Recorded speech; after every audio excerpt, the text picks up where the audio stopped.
Hey everyone, Shawn Clement here, a Wisdom in Golf in the Backyard series. Now, for those of you still on the fence with your release, now here's something that's going to motivate you.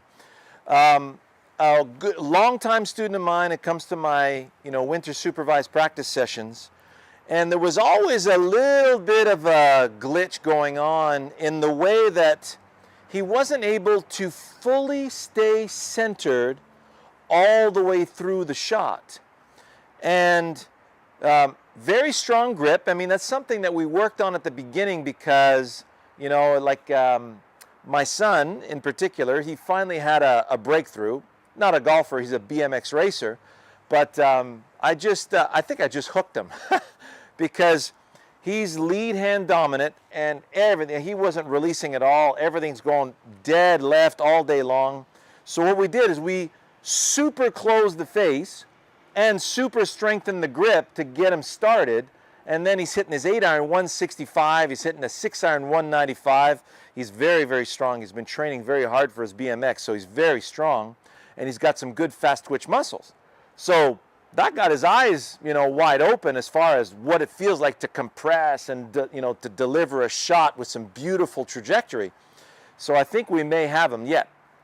Now, with Faraz, we did the same thing. And what it prevented him from, and I think this is where some of you are getting ready to cross this bridge. And you, with the strong grip, very close face and strong grip, it has a tendency to keep you from fully releasing that shot. And if you don't fully release the shot, here's what happens. So I got my hammer, I'm hammering down. Now I want to hammer toward the target. So I get my backswing and I hammer toward the target. So notice right now, if I don't let this release, I need relief. My anatomy is getting strained and I need to follow that anatomy. That's preventing me from staying behind the whole shot. So when I allow the release to happen, it's like, wow, I have no qualms about staying well behind until the release is fully achieved, and then I'll let the release bring me to the target. So if you go and take the sword analogy, so I got my sword, I gather my sword with my lead arm. Don't release the sword. You'll feel a lot of strain through the shoulder. It's basically like a checked swing in baseball. So you'll notice a checked swing in baseball, when you stop it here, you're going to get a lot of strain on that wrist and a lot of strain in the shoulder.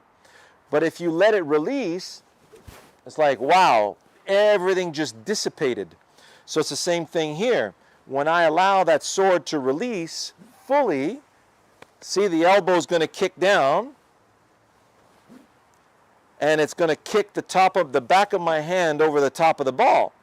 So now, in order for me to stay back, I need to achieve the full measure of that release. So if the anatomy can get that full release going, my head can stay back without any issues. If I hang on too much, then the brain anticipates that, and it anticipates that discomfort and that strain, and then it starts to leave its post a little bit too soon. And that's where the direction and the contact take a little bit of a hit.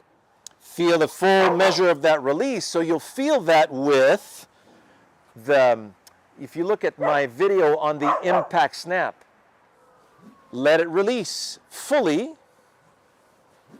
before you allow that head to get pulled up. Full release. And that really helped keep that head nicely centered and back throughout the whole motion. Enjoy that. We'll see you next week.